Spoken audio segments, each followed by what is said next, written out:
Hello guys, ito yung Gibson Les Paul Gothic or Gothic.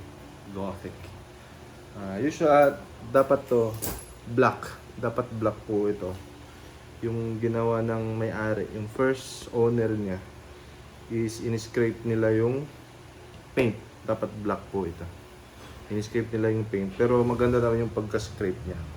Makinis siya. Kumbaga smooth yung pagka-scrape ng first owner.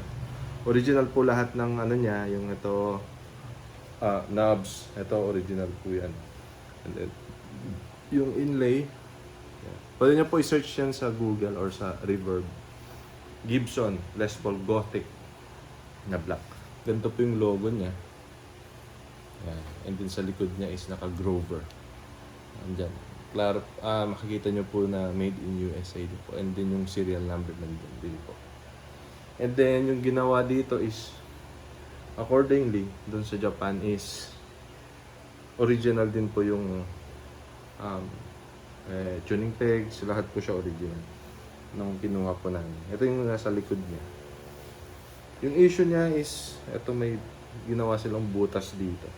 Hindi lang namin alam kung para saan. Pero hindi siya baboy. Parang malinis yung pagkabutas niya. Butas niya. And then yan, yung sa harap niya. Yung neck very straight pa. Yung frets niya 100% pa. Kaya napakagandang gitara pa po siya. Test po natin yung sound.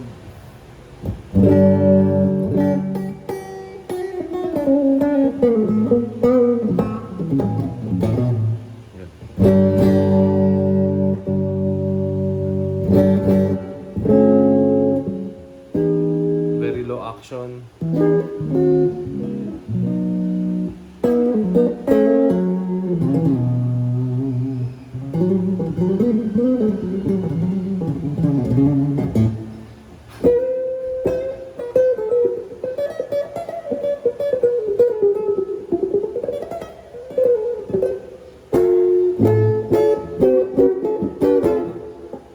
Ayan natin sa gitna.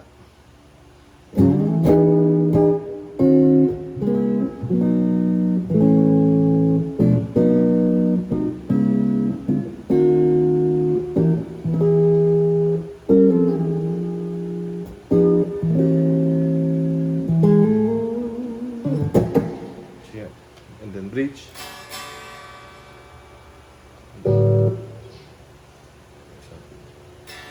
Wala yung bridge.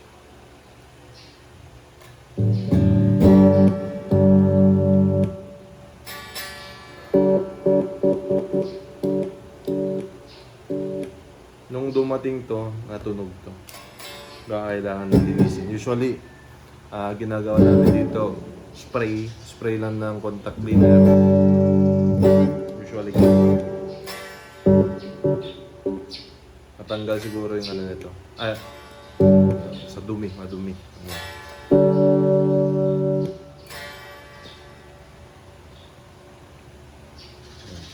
Anyway, check natin. Pwede natin to i-check, pwede natin po ito ayusin. Pero now, ite-demo lang. Demo lang po tayo.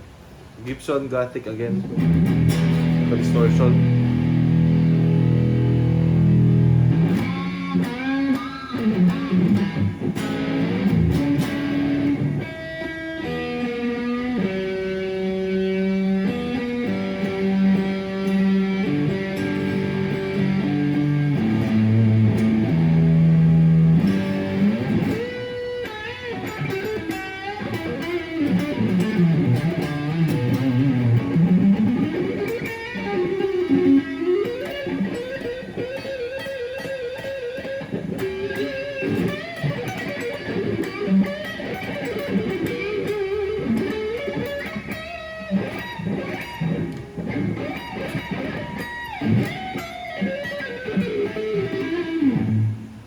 Masyadong low action.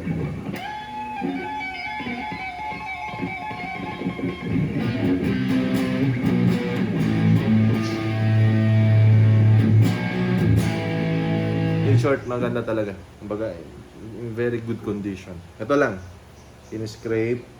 And then, yun lang. At yung sa bridge pickup niya, kailangan na natin linisin.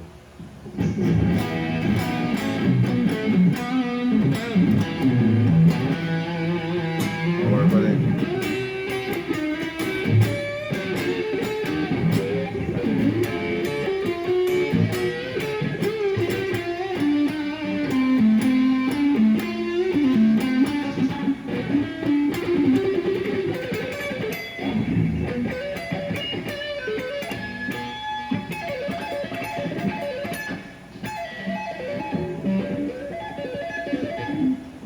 Masyadong mababa.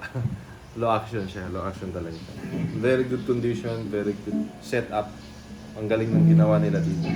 So yun, available sa T-Hunter Shop. Check nyo po yung Facebook account namin. Thank you.